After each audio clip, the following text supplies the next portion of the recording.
Bismillahirrahmanirrahim. Assalamualaikum warahmatullahi wabarakatuh. Alhamdulillahi rabbil alamin.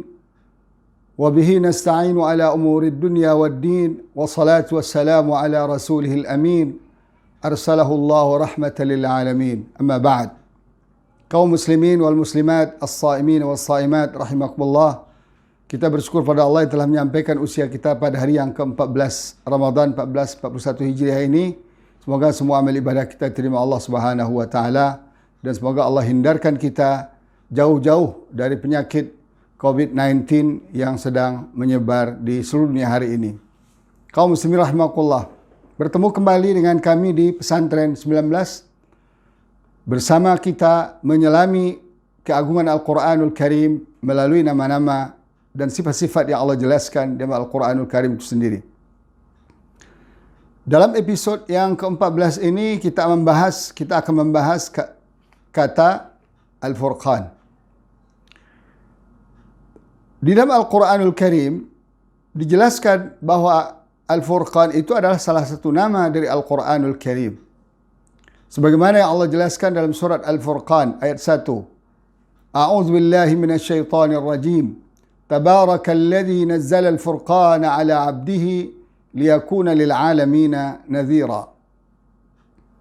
Maha tinggi Allah, maha berkah zat Allah yang telah menurunkan Al-Quran, Al-Furqan, yakni Al-Quran kepada hambanya, yakni Muhammad sallallahu alaihi wasallam, liyakuna lil 'alamina nadhira, agar Al-Quran itu sebagai nadhir. Sebagaimana yang sudah kita jelaskan sebelumnya, pada episod sebelumnya, nadhiran makna dalam pengertian memberikan kabar takut terhadap orang-orang yang tidak mau beriman kepada Allah atau beriman kepada Allah tapi menyekutukannya atau menolak syariat Allah, menolak ajaran Rasul SAW, Al-Quran, Islam, dan seterusnya. Kaum muslimin rahimakumullah, kita sering mendengar kata Al-Furqan. Bahkan di masyarakat kita sering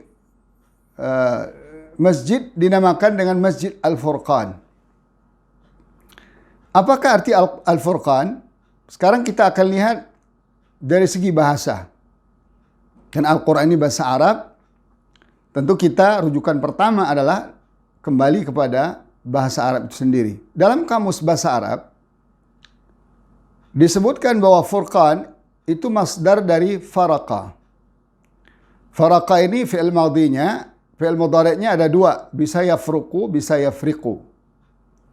Masdarnya ada dua, farqan dan furqanan. Isim fa'ilnya disebut dengan fariq dan isim maf'ulnya disebut dengan mafruq. Tentu kita akan bertanya, apa arti al-furqan atau faraqa yafriqu atau yafruqu ini? Di sini dijelaskan contoh dalam kamus itu bahwa faraqa baina syai'ain. Artinya jelaslah di kita ai fasalah, memisahkan. Faraqa artinya ai fasala baina syai'ain, memisahkan di antara dua sesuatu. Atau mayyaza ahadahuma. Ya, dia pisahkan, dia sisihkan antara satu dengan yang lain. Mayyaza ahadahuma minal akhar. Bahkan juga disebut orang yang memisahkan rambut dengan sisir itu disebut dengan faraqa juga. Seperti katakanlah orang mau mengkepang anaknya, rambut anaknya, itu disebut juga dengan faraqa asy-sya'ra bil musht ay sarrahahu. Dia pisahkan ya rambut dengan sisir, ay artinya apa? Dia lepaskan antara satu bagian dengan bagian yang lain. Lalu bagaimana dengan maksud Al-Furqan sebagai nama dari Al-Quranul Karim? Pertama, kita akan lihat bahwa Al-Furqan ini sebagai nama Al-Quranul Karim bermakna Al-Fariqu bainal huda wad dalal. Yaitu pembeda, Al-Quran itu adalah pembeda antara petunjuk dan kesesatan. Ini kita akan temukan dalam surat Ali Imran ayat 2 sampai 4. Allah berfirman, Allahu la ilaha illa huwal hayyul qayyum. Allah, tidak ada ilah selain Dia yang maha hidup dan maha independen. Berdiri sendiri. Tidak butuh siapa dan apa. Bahkan siapa dan apa ini yang membutuhkannya. Ini disebut dengan Al-Qayyum. Kemudian, nazzala 'alaikal kitaba bil haqqi musaddiqan lima baina yadayhi wa anzala at-taurata wal injil.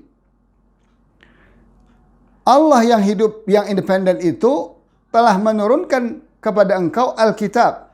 Sebagaimana sudah kita bahas Alkitab. Bil haq, dengan penuh kebenaran. Jadi nggak ada ragu-ragu. Itu satu. Al-Quran ini, kitab ini juga musaddiqan lima baina yadayhi. Membenarkan kitab-kitab yang ada di hadapannya, yaitu kitab-kitab sebelumnya. Yang Allah katakan, wa anzala at-taurata wal injil. Dan Dia, Allah juga yang menurunkan Taurat dan Injil min qablu, dari sebelumnya, dari sebelum Al-Quran. Hudal linnas, dari petunjuk bagi manusia. Nah, di sini letaknya. Kemudian Allah berkata, wa anzalal furqan. Dan Dia, Allah juga yang menurunkan Al-Furqan, yaitu Al-Quran. Sebagaimana Allah juga yang menurunkan At-Taurat dan Al-Injil. Bagi orang-orang yang tidak beriman terhadap Al-Quran, walaupun dia beriman kepada Taurat dan Injil, innal ladzina kafaru bi ayatillahi lahum adzabun syadid wallahu azizun dzuntiqam. Surat Al-Imran ayat 2-4. Sesungguhnya orang yang kafir dengan ayat-ayat Allah, kafir kepada ayat-ayat Allah, yaitu Al-Quranul Karim, walaupun dia beriman kepada Taurat dan Injil, bagi mereka azab yang keras, yaitu di akhirat nanti neraka jahanam, dan Allah maha perkasa lagi maha keras balas dendamnya. Kaum muslimin rahimakumullah. Seorang ahli tafsir yang kesohor sampai hari ini, beliau ini dari kalangan tabi'in, yaitu Ibnu Katsir rahimahullah, menjelaskan dalam tafsirnya kalimat Al-Furqan di sini bermakna wa huwal fariqu bainal huda wad dhalal, yaitu pembeda antara petunjuk dan kesesatan. Wal haqqu wal batil, pembeda antara wal haqqi wal batil, pembeda di antara hak dan batil. Wal ghayyi wal rasyad, di antara penyimpangan dan lurus. Bima yazkuruhu Allah Ta'ala minal hujaj, dengan apa-apa, dengan melalui apa-apa yang Allah jelaskan dalam Al-Quran itu berupa argumentasi-argumentasi. Wal bayinat, fakta-fakta. Sebenarnya sudah kita bahas sebelumnya. Al-bayinat wad dalailil wadihah, indikator yang jelas. Wal barahinil qati'ah, dalil-dalil, fakta-fakta yang pasti. Wa yubayyinuhu wa yuwaddihuhu wa yufassiruhu wa yuqarriruhu. Allah jelaskan, Allah rincikan, Allah tafsirkan, dan Allah tetapkan. Wa yurshidu ilaihi wa yunabbihu alaihi min dzalik. Lalu Allah bimbing dan Allah ingatkan terhadap hal yang demikian. Kemudian juga beliau mengutip dan berkata, wa qala Qatadah, salah seorang ulama tafsir juga, Qatadah wa Rabi' Ibnu Anis berkata, al-furqanu hahuna al-Quran. Al-Furqan yang dimaksud dalam ayat ini ada Al-Furqan. Nah, jelaslah kaum muslimin rahimakumullah bahwa Al-Furqan ini nama, salah satu dari nama Al-Quran yang berarti pembeda antara hak dengan batil, antara petunjuk dengan kesesatan, dan seterusnya. Sehingga melalui Al-Quran ini jelaslah bagi kita mana yang hak, mana yang batil, mana yang petunjuk, mana yang sesat. Qad tabayyana ar-rusdu minal ghayy. Jelaslah yang lurus dan petunjuk itu daripada kesesatan. Oleh karena itu, kaum muslimin rahimakumullah, akan jadi aneh kalau ada orang yang mengaku ahli Quran, ahli tafsir, tapi kita lihat cara berfikirnya banyak sekali penyimpangan-penyimpangan. Seperti mengatakan bahwa hijab itu bukan dari Al-Quran. Lalu kita akan bertanya, Quran yang mana yang dia maksud? Kalau Quran Al-Furqan ini jelas membedakan antara hak dengan yang batil. Seperti membedakan antara yang menutup aurat dengan yang bertelanjang. Sampai-sampai dikatakan menutup aurat itu tradisi dari hijab itu dari orang Arab. Keliru. sangat-sangat keliru. Secara historis, bahwa orang Arab dahulu tidak menutup aurat sebagaimana setelah diturunkan ayat hijab kepada umat Islam. Kemudian secara makna juga kita tidak bisa menemukan bahwa bahwa hijab itu bahwa hijab yang Allah katakan itu adalah bagian dari tradisi Arab. Tidak ada. Dan jelas-jelas dikatakan oleh Aisyah radhiyallahu anha dalam sebuah ayat, dalam sebuah hadis, beliau mengatakan bahwa sebaik-baik wanita adalah wanita Ansar. Ketika turun ayat hijab, mereka bersegera menutup aurat mereka. Bahkan ada yang merobek gorden mereka untuk menjadikan hijabnya. Ini artinya apa? Sebelum itu, termasuk ummahatul mukminin, termasuk wanita sahabiyat, istri-istri para sahabat belum menutup aurat. Dan kapan mereka menutup aurat dengan hijab? Itu setelah turun ayat-ayat hijab. Kaum muslimin rahimakumullah. Apalagi jika ada yang mengatakan, sebagai seorang mengaku ahli agama, ahli Islam, ahli tafsir, pemikir muslim, mengatakan bahwa agama itu sama. Jelas tidaklah sama. Secara historis juga kita akan menemukan bahwa beda antara Yahudi, Nasrani dengan Islam itu beda. Apalagi agama-agama yang lain. Agama-agama yang mengklaim mendapatkan wahyu dari langit saja, sekarang sudah tidak murni agamanya. Apalagi agama lain yang tidak mendapatkan wahyu dari langit. Kemudian kalau kita lihat Al-Quran itu sendiri, bagaimana Al-Quran menjelaskan perbedaan antara iman dengan kufur, antara syirik, tauhid dengan syirik, antara Islam dengan jahiliyah, antara keadilan dan kezaliman, antara yang lurus dengan yang bengkok, antara yang baik dengan yang buruk, dan seterusnya sangat clear dalam Al-Quranul Karim. Oleh karena itu, pantaslah Allah menamakan salah satu nama Al-Quran ini adalah Al-Furqan, yaitu pembeda antara hak dan batil dan seterusnya. Kaum muslimin rahimakumullah, kita juga akan menemukan kata Furqan dalam Al-Quran, surat Al-Anfal, ayat 41. وَاعْلَمُوا أَنَّمَا غَنِمْتُم مِّن شَيْءٍ فَأَنَّ لِلَّهِ خُمُسَهُ وَلِلرَّسُولِ وَلِذِي الْقُرْبَى وَالْيَتَامَى وَالْمَسَاكِينِ وَابْنِ السَّبِيلِ إِن كُنتُمْ آمَنتُم بِاللَّهِ وَمَا أَنزَلْنَا عَلَى عَبْدِنَا يَوْمَ الْفُرْقَانِ يَوْمَ الْتَقَى الْجَمْعَانِ وَاللَّهُ عَلَى كُلِّ شَيْءٍ قَدِيرٌ. Ketahuilah bahwa sesungguhnya apa saja yang kalian peroleh dari harta rampasan perang itu, maka bagi Allah dan Rasulnya 1/5, 20%. Dan bagi karib kerabat, anak yatim, orang miskin, ibnu sabil, sisanya. Itu jika kalian beriman kepada Allah dan kepada apa yang Allah turunkan pada hamba kami pada Yaumal Furqan. Di sini ada kata Furqan, Al-Furqan, tapi dahulu kata Yaumal Furqan. Artinya apa? Pada hari Al-Furqan. Ya. Kapan itu? Pada Ghazwatu Badar. Pada Perang Badar. Perang Badar itu dinamakan Allah Ta'ala Yaumal Furqan. Kenapa? Yauma al-fariq bainal haqqi wal batil. Yaum al-fariq bainal haqqi wal batil, dengan acara gimana? Bi'izazil Islam wa idzalil syirki wal kufran. Imam Al-Tha'alibi menjelaskan dalam kitabnya Al-Jawahir Al-Hisan, beliau menjelaskan kenapa disebut Yaum al-Furqan pada hari itu, yaitu yaumul farqi bainal haqqi wal batil. Hari pembeda antara hak dengan batil. Dengan cara bagaimana? Dengan memenangkan, menguatkan Islam dan kaum muslimin, dan menghinakan dan mengalahkan syirik dan kaum musyrikin pada saat itu. Maka disebutlah perang Badar itu dengan hari-hari di pertempuran Badar. Perang Badar itu disebut dengan Allah sebutkan Yaumal Furqan.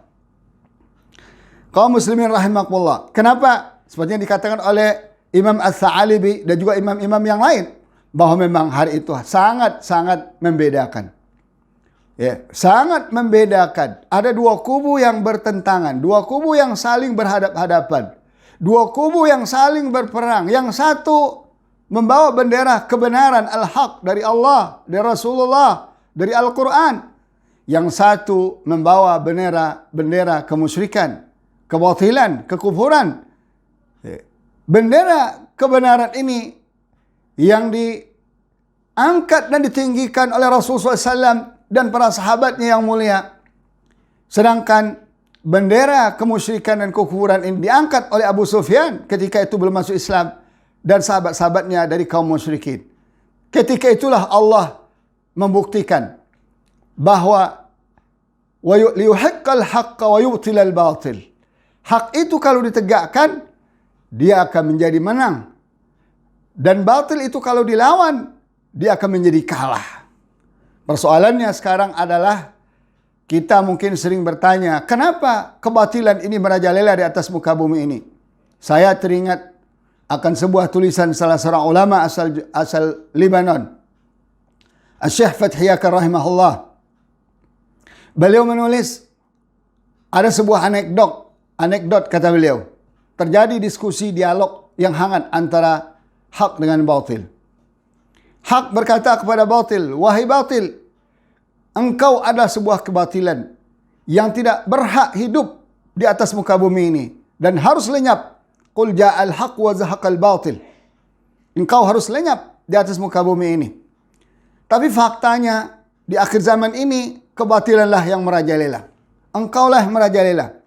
Lalu dijawab dengan tenang oleh batil bahwa bagaimana mungkin saya tidak merajalela dan mendominasi kehidupan manusia, sedangkan hak itu hanya ngumpet di balik pohon.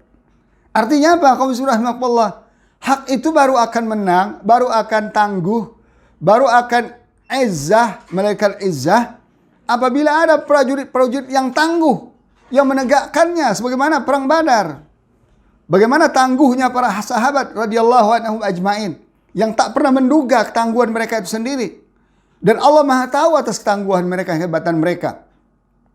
Jumlah mereka yang tidak sampai sepertiga itu bisa mengalahkan jumlah kaum kafir Quraisy. Mereka belum terlatih, belum pernah terbiasa berperang. Sedangkan tokoh-tokoh kafir Quraisy yang berperang dengan mereka saat itu adalah orang-orang yang berpengalaman perang. Berpuluh-puluh tahun mereka berperang antar suku, antar kabilah dan sebagainya. Nah, itu yang dilawan. Tapi kenapa? Karena ini sebuah skenario dari Allah. Ketika para prajurit al-haq ini sudah dianggap Allah layak untuk memenangkan hak dan mengalahkan kebatilan, ketika itu Allah benturkan. Jadi perang Badar ini Allah benturkan. Karena targetnya bukan perang, tapi Allah yang benturkan. Inilah sebuah fakta sejarah. Kaum muslimin rahimakumullah. Itu artinya Al-Furqan, Yawmal Farq baina al-haq wal batil bi'azazil Islam wa idlal syirki wal kufran. Hari di mana Allah bedakanlah, selama ini orang tidak menganggap hak dan prajuritnya dan pasukan dan penganutnya. Selama ini orang melihat sebelah mata. Pada perang Badar itu Allah buktikan dengan kemenangan Islam dan kaum muslimin dan kekalahan dan kehinaan kaum musyrikin. Kemusyrikan dan kaum musyrikin. Kaum muslimin rahimakumullah. Kemudian ada lagi kata Al-Furqan kita temukan dalam surat Al-Anbiya ayat 48. Allah berfirman, "Walaqad atayna Musa wa Harun al-furqana wa dhiya'an wa dzikran lil muttaqin." Dan sungguh kami telah berikan kepada Musa dan Harun al-Furqan sebagai dhiya'an, pencerahan, wa dzikran, dan sebagai pengingat lil muttaqin, bagi orang bertakwa di saat itu. Di sini artinya apa? Al-Furqan At-Taurah. Jadi At-Taurah dan Injil dan kitab Allah terdahulu itu juga Allah namakan dengan Al-Furqan, pembeda antara hak dengan yang batil. Makanya sekarang untuk membuktikan kebatilan kitab Taurat dan Injil yang masih mereka pegang sekarang, lihat aja ajarannya. Benarkah di situ ada pembeda antara hak dengan batil? Yang ada malah kacau balau. Kacau balau. Maka Allah katakan wala talbisul haqqa bil batil. Yang ada campur aduk antara hak dan batil di situ. Coba bandingkan dengan Al-Qur'anul Karim. 100%, 100% murni dari Al-Fatihah sampai An-Nas. Al-Quran itu penuh dengan kebenaran ideologis, akidah keimanan, kebenaran sistem hidup, kebenaran sejarah manusia, kebenaran analisa-analisa ilmiah tentang manusia dan kejiwaannya, kebenaran yang lebih dahsyat lagi tentang fakta-fakta ilmu pengetahuan di jagat raya ini dan dalam diri manusia, sehingga dengan itu orang sadar dan menyadari dan meyakini bahwa Al-Quran adalah sebuah kebenaran. Dalam hal ini sudah kita bahas tentang man al-haq, sebagaimana Allah firmankan, sanurihim ayatina fil afaq wa fi anfusihim hatta yatabayyana lahum annahu al-haq, yakni Al-Quran al-haq. Kami akan perlihatkan terus ayat-ayat kami, mukjizat-mukjizat kami, sistem-sistem kami di alam semesta, di jagat raya ini, dan di dalam diri manusia sendiri. Agar apa? Agar mereka menyadari apa yang disampaikan Al-Quran. Apa yang diusulkan Al-Quran, apa yang diputuskan Al-Quran, dan apa yang dijelaskan Al-Quran adalah sebuah kebenaran. Kaum muslimin rahimakumullah. Tadi sudah kita bacakan juga Al-Quran dengan makna pembeda antara hak dan batil, antara petunjuk dan kesesatan. Di sini kita akan kutip lagi satu ayat sebagaimana telah dikutip dalam muqaddimah tadi, yaitu surat Al-Furqan. Allah berfirman, Tabarakalladzi nazzala al-Furqan. Maha berkahlah Allah yang telah menurunkan Al-Furqan secara bertahap. Nazzala, Allah turunkan secara bertahap. Anzala, berarti Allah turunkan sekaligus. Di sini terbukti bahwa Al-Quran itu sekaligus diturunkan dari Lauhul Mahfuz. Inna anzalnahu fi lailatul qadar. Allah turunkan pada Lailatul Qadar sekaligus dari Lauhul Mahfuz ke langit dunia. Nah, dari langit dunia ini Allah cicil selama 23 tahun. Maka Allah katakan nazzala al-Furqan. Allah cicil Al-Furqan, yaitu Al-Quran, kepada hambanya selama 23 tahun, liyakuna lil alamina nadhira, agar dunia ini, manusia dan jin ini mendapatkan pelajaran, mendapatkan peringatan. Siapakah tabarakalladzi itu? Zat yang maha berkah, maha tinggi itu. Lalu Allah jelaskan alladzi lahu mulkus samawati wal ard, yaitu yang memiliki langit dan bumi. Satu. Yang kedua, walam yattakhidz walada. Dua, dia tidak pernah mengambil anak. Nah ini perbedaan yang mendasar antara Al-Quran dan kitab-kitab yang lain. Walam yakul lahu syarikun fil mulk. Dia tidak punya sekutu di dalam kerajaannya. Kerajaan langit dan bumi, dunia akhirat. Dan keempat, wa khalaqa kulla syai'in faqaddarahu taqdira. Dan dia ciptakan segala sesuatu, maka ia batasi dengan batas-batas kadar-kadar yang ia tentukan. Kayak manusia Allah ciptakan batas umurnya, batas panjang dan besar fisiknya, dan seterusnya dan seterusnya. Nah inilah kaum muslimin rahimakumullah. Al-Furqan yang Allah katakan, menjelaskan bahwa Allah pemilik alam semesta. Bahwa Allah tidak pernah mengangkat anak. Jadi nggak benar Isa itu anak Allah. Dan Allah tidak pernah mengakui. Kecuali dia adalah hambanya dan rasulnya. Dan Allah juga tidak pernah butuh syarik. Ya, tidak butuh sekutu baik dalam menciptakan alam ini maupun dalam merawat dan menjaga alam ini. Dan bahkan dia mengatakan dia menciptakan segala sesuatu dan dia batasi. Bumi ini ada besarnya berapa, batasnya, umurnya ada berapa. Setelah habis Allah hancurkan, Allah akan ganti dengan alam akhirat yang khalidina fiha abada. Yang di sana kita akan kekal selama-lamanya. Lalu faktanya apa? Allah ungkap sendiri, wattakhadhu min dunihi alihatan yakhluqun. Ya, la wattakhadhu min dunihi alihatan la yakhluquna syai'an wa hum yukhlaqun. Aneh manusia ini, kata Allah. Saya menciptakan mereka, malah mereka menjadikan tuhan-tuhan tandingan selain saya. Padahal tuhan-tuhan tandingan yang mereka sembah, mereka taati, yang mereka yakin itu tidak menciptakan apa-apa. Sedangkan Tuhan itu diciptakan. Coba orang menyembah patung. Dianggap Tuhan patung. Padahal patung diciptakan. Wala yamlikuna li anfusihim darran. Dalam diri mereka sendiri tidak bisa menahan mudarat. Wala naf'an. Tidak bisa beri manfaat. Wala yamlikuna mautan wala hayatan wala nusyur. Apalagi kalau punya kuasa atas mematikan makhluk, menghidupkan makhluk, membangkitkan kembali nanti makhluk yang sudah mati. Tentu tidak ada kemampuan sama sekali.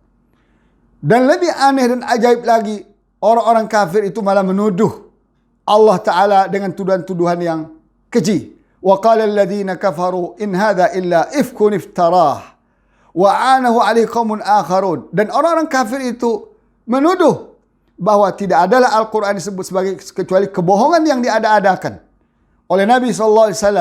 Wa anahu alaihi qaumun, dan ditolong oleh orang lain, oleh orang-orang dahulu yang faham Alkitab, Taurat maupun Al-Injil. Ucapan mereka ini atau tuduhan mereka ini atau pemikiran mereka ini Allah kan faqad ja'u zulman wa zura. Sungguh mereka telah berbuat kezaliman dan satu kebohongan, kepalsuan yang sangat luar biasa. Tidak sampai di situ, mereka mengatakan wa qalu asatirul awwalin iktatabaha. Itulah mereka mengatakan bahwa Al-Qur'an itu adalah cerita-cerita dongeng yang dituliskan, yang dikutip dari beberapa cerita-cerita masa lampau. Fahiyatumla alaihi bukratan wasila. Lalu dia didiktekan, disuruh menulis pagi dan sore. Lah gimana? Rasulullah SAW didiktekan. Rasulullah saja tidak bisa baca dan tulis. Lalu Allah tegaskan, qul, katakan hai Muhammad, tuduhan-tuduhan bohong mereka itu. Penolakan-penolakan mereka yang tidak ilmiah, yang tidak logik itu. Ya. Permusuhan-permusuhan yang mereka bangun karena engkau diberikan Al-Quran itu. Qul, katakan hai Muhammad, anzalahu alladhi ya'lamu sirra fis samawati wal ard, innahu kana ghafurar rahima. Katakan Muhammad, Al-Furqan atau Al-Quran itu yang diturunkan oleh zat yang maha mengetahui rahasia apa saja di langit dan di bumi ini. Dan dia sesungguhnya maha pengampun lagi maha penyayang. Kaum muslimin rahimakumullah. Begitulah dahsyatnya serangan-serangan kepada Al-Quran. Dituduh sihir, dituduh cerita bohong, dituduh nyontek pada kitab-kitab terdahulu. Padahal tidak terbukti sama sekali. Kalau benar, nah itu yang pertama. Yang kedua, kalau benar mereka itu punya kitab yang benar, yang datang dari Allah Ta'ala, benarkah isinya Al-Furqan? Sebagaimana Allah jelaskan. Benarkah isinya dhiya wa dzikran? Sebagaimana Allah jelaskan. Tapi ternyata bercampur aduk antara kebohongan dan kebenaran. Antara hak dengan batil. Antara huda dengan dalal, antara petunjuk dan kesesatan, antara baik dengan buruk, antara iman dengan kufur, antara tauhid dengan syirik, bahkan antara halal dan haram, dan antara kesengsaraan dan kebahagiaan. Bercampur aduk di dalam kitab itu. Makanya sekali lagi, kami tegaskan, benarlah analisa para pakar tentang kitab-kitab terdahulu di Eropa itu bahwa kitab Taurat dan Injil yang ada sekarang otentisitasnya tinggal 15% lagi. 85% itu adalah isian manusia belaka semua. Makanya terlihat sekali campur aduk antara hak dengan yang batil. Kaum muslimin rahimakumullah. Sebagai penutup, sebagaimana biasa, kita akan menyontek, akan mengutip ucapan orang-orang hebat, orang-orang pintar terdahulu yang hidup jauh sebelum kita, yang mendalami kitab-kitab terdahulu secara detail satu persatu. Pada hari ini kita akan mengutip seorang orientalis Sediu. Beliau ini filsuf barat. Apa kata beliau? Al-Quran telah menjelaskan kebenaran Allah Subhanahu wa Ta'ala dan telah secara gamblang mengajarkan apa yang bisa diharapkan oleh makhluk dari Sang Khalik. Subhanallah, ini ngajarin tauhid berarti kan?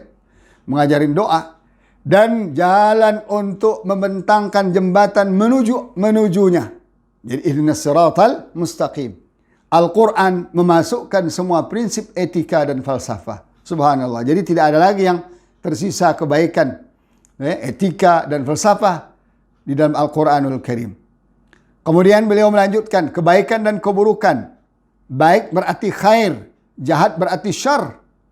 Kebenaran properti, maksud properti ini alam semesta, segala alam yang diciptakan Allah. Propertinya Allah Ta'ala. Dalam ungkapan singkat, segala hal yang diungkap dalam Al-Quranul Karim. Itu bisa dengan membaca Al-Quran sedikit, kita akan bisa memahaminya. Seluruh prinsip dasar dari kebinasaan dan falsafah dari kebijaksanaan. Seluruh prinsip dasar dari kebijaksanaan dan falsafah seperti keadilan dan persamaan. Dan prinsip yang memberikan pelajaran untuk menolong dan berbuat baik, semuanya tertulis dalam Al-Quran. Subhanallah. Jadi kalau ada orang kita nggak mau orang kita berbuat zalim, kalau ada orang Islam mengaku Islam, berkuasa Islam tapi zalim, kemudian tidak mau menolong orang, menolong rakyat, ada orang kaya nggak mau menolong miskin, yang mampu tidak mau menolong yang tidak punya, berarti orang Islam ini belum baca Al-Quran. Karena semua sudah tertulis dalam Al-Quran. Al-Quran memimpin manusia ke jalan tengah dengan selamat. Artinya tengah antara Yahudi dan Nasrani. Ya, Yahudi terlalu ekstrim, Nasrani terlalu tolerans. Ya, ini jalan tengah yang beliau maksudkan. melindungi dari bid'ah, artinya kesalahan-kesalahan berfikir dan kesalahan-kesalahan berbuat, menyelamatkan dari kegelapan, yukhrijun nas minadh dhulumat, dan dari kelemahan etika, membimbing ke arah cahaya etika yang tinggi dan mengatur kesalahan dan kekeliruan manusia ke arah kesempurnaan. Artinya Al-Quran mengakui manusia itu salah, tapi diatur dan dibimbing bagaimana manusia yang salah itu, manusia yang lemah itu bisa menuju kebaikan dan kesempurnaan. Inilah salah satu ucapan dan pengakuan dari seorang orientalis barat yang memang mendalami Al-Quranul Karim. Kaum muslimin rahimakumullah, kita berdoa kepada Allah Subhanahu wa taala semoga di bulan yang penuh berkah ini, bulan yang penuh berkah ini tinggal 15 hari atau 16 hari lagi ini, semoga kita berharap pada Allah, Al-Quran benar-benar, Al-Furqan benar-benar Allah turunkan ke dalam otak kita sehingga menjadi sebuah pemahaman. Allah turunkan dalam hati kita sehingga menjadi sebuah keyakinan. Dan Allah turunkan dalam perilaku kehidupan kita sehingga menjadi sebuah fakta kehidupan.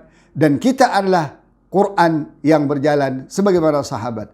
Subhanakallah wa bihamdik. Asyhadu an la ilaha illa ants. Astaghfiruka wa atubu ilaik. Wassalamualaikum warahmatullahi ta'ala wabarakatuh.